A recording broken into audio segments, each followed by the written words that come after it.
من أمام محاكم الرباط كان يتربص بضحاياه يوهمهم بأنه محام منتحلا صفة مهنة ينظمها القانون. الحديث هنا عن محتال اعتقل مؤخرا بالرباط بتهمة النصب. عائلة قناة حكاية وعبرة، السلام عليكم. من المحامي اللي في الرباط؟ اش دار مسكين؟ باغيين تعرفوا القصة ديالو ياك؟ تبعوا الفيديو حتى الاخر. الا كنتو اول مرة غادي تشاهدوا هذا الفيديو خليو لينا واحد ابوني وجيم من الفيديو دعما لنا باش نستمروا في هذا العمل. هذا واحد طالب حاصل على اجازة في القانون، دفع المباراة المحاماة ما سهلش عليه الله. انت تريد والله يفعل ما يريد. ما تقبلش السيد كافح ناضل ودفع المباراة الماستر. بالنسبة للإخوة اللي كيتفرجوا في الفيديو، الماستر هو مستوى دراسي أعلى من مستوى الإجازة، وإلا نجحتي فيه كتقرا فيه لمدة عامين. السيد خدا الماستر ديالو، دار جهة اليمين جهة اليسار، لقى راسو غير جالس وكيتشمش بالدارجة.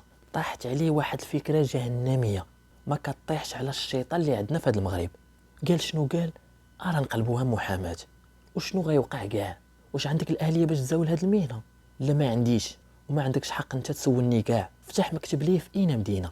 في مدينة الرباط عاصمة المغرب اللي البق فيها ما يزهق، وتما غادي يبدا خدمته. الملف الاول قال فيه بسم الله على بركة الله، قد اموره وربحوا. السيد راه رغم انه نصاب الا انه كان عارف اش كيدير، كان تينوب على الملفات اللي فيها مسطرة كتابية بلا ما يحضر للجلسة ولا تقتضي حضوره الشخصي باش ما يحيقوش به. كان ينوب في ملفات فيها مسطرة كتابية لا تقتضي الحضور الشخصي للمحامي، والدليل على ذلك أنه كان يرفض مؤازرة الأطراف في القضايا الجنحية والجنائية، وكان يرفض القضايا الشرعية التي لا بد فيها من حضور الأطراف ودفاعهم إلى جانبهم. تصوروا معايا الإخوان، ربح القضية الأولى والثانية وتبعها بالثالثة. أحسن قضية اللي ربحها هي اللي ربحها ضد لونيسيف ديال الترانات. نجاحات هذا المحامي المسخوط غدا وكترتفع. منذ سنين هو كيزاول هذه المهنة، ولا عنده إقبال كبير. اش هذا؟ ولا كوش دروات كيربح لك القضية. تا كيفاش دار ليها؟ واش ما عاقوش به؟ في الأول كان كيضربو تيقيس. واحد المثل مغربي تيقول مول الكرش الكبيرة تتفرق عليه. كبر كرشو وقال بغيت وبغيت وبغيت. السيد تحمس وقال اللي هليا اللي بغاني ما عليه غير يجيب الفلوس والدرهم. القانون في الراس، واش غادي نديرو بالكرتونه؟ حتى لواحد النهار واحد القضيه معقده وصعيبه، المسخوط ما كيتزاكلش وحتى هي ربحها. اواه اش هذا؟ صدق في واحد وكيل الملك طياره شك فيه، وحتى هو ماشي من العاكزين. صدر الاوامر ديالو، قال لهم هذا المحامي الاعجوبه قلبوا لي عليه في سجل المحامين. مشى واحد الناقب يقلب عليه في جدول المحاماه، والصدمه انه ما لقى سميتو، وتماك ترونات وتقربلات. ترى بنادم خاصو جوج دبلومات ويقرا في كندا لعل وعسى يجي ينجح لك في المحاماه، وهذا داخل وباغي يدير لك الطوموبيل والفيلا ويربح لينا القضايا ترونات القضيه. وكيل الملك صدر الاوامر ديالو للشرطه باش يخرجوا يجيبوه ويشدوه بتهمه النصب وانتحال صفه.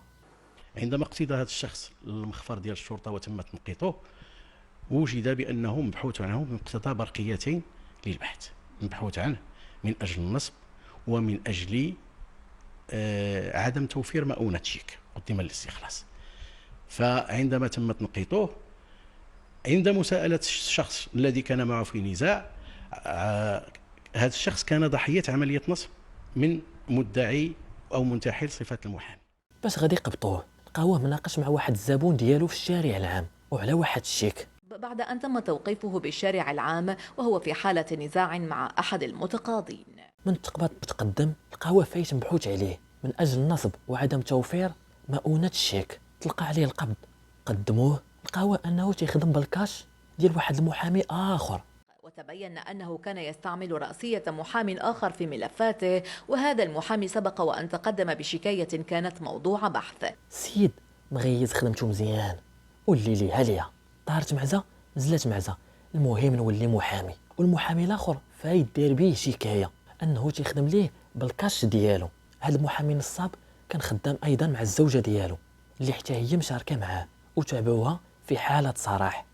المحامي المشتبه به كان يستعين بخدمة زوجته التي تواجه بتهمة المشاركة في النصب وتتابع في حالة الصراحة. حاليا القضيه معروضه على المحكمه الابتدائيه بالرباط، وغادي تبت في هذه القضيه في الاسبوع المقبل ان شاء الله. عبره من هذه الحكايه كامله ان حبل الكذوب قصير ولا بد ما غادي يتحد واحد النهار الانسان يكافح الا بغى يوصل ويصبر حتى ينجح ويدخل لخدمته براسو مرفوع وما يسلكش الطريق القصيره وطريق الحرام اللي ما عمرها ما غادي تنجحك وما غتكون مرتاح فيها. كنتم معي في قناتكم حكايه وعبره، وهذه قصه المحامي النصاب. سلام عليكم.